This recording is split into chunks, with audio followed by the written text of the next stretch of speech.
کیا یہ اعتکاف کی حالت میں منہ چھپا کر مسجد میں بیٹھنا جائز ہے یا گناہ ہے؟ شریعت ہمیں کیا کہتی ہے؟ آج کی ویڈیو میں ہم آپ کی رہنمائی فرمائیں گے۔ اعوذ باللہ من الشیطان الرجیم، بسم اللہ الرحمن الرحیم۔ میری انتہائی واجب اور احترام مسلمان دوستو، بہت سارے دوست احباب اعتکاف کی حالت میں مساجد کے اندر بیٹھ کر اپنا منہ چھپا لیتے ہیں۔ کیا شریعت ہمیں منہ چھپانے کی اجازت دیتی ہے؟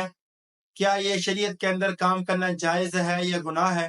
تو میرے مسلمان بھائیوں، اعتکاف نام ہے مسجد کے اندر ٹھہرنے کا، دل کے پختہ ارادے کا، کہ اللہ کی رضا کے لیے، اللہ کے حکموں کو پورا کرنے کے لیے، اللہ کے محبوب کی سنت کو زندہ کرنے کے لیے اعتکاف کر رہا ہوں۔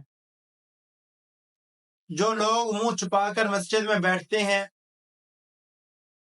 اس نیت سے کہ کوئی ہمیں گفتگو نہ کرے، کوئی ہم سے بات کلام نہ کرے، لیکن بہتر طریقہ یہ ہے کہ ان کو منع کر دیا جائے، ان کو خود بخود محسوس ہو جائے کہ ہم اعتکاف والے ہیں، کہ اعتکاف والوں کا عام لوگوں کے ساتھ دنیاوی گفتگو کرنا گناہ بھی ہے، اور اللہ کے محبوب علیہ الصلوۃ والسلام بھی ناراض ہوتے ہیں۔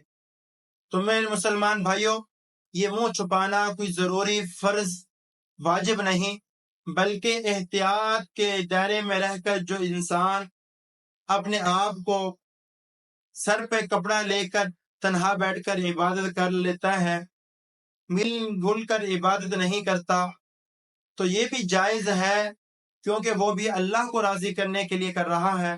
تو اس لیے ضروری یہی ہے کہ منہ کھول کر اللہ کی عبادت کی جائے۔ انما الاعمال بالنیات، تمام اعمال کا دار و مدار نیتوں پر ہوتا ہے، جیسی نیت ویسا جو ثواب ملے گا۔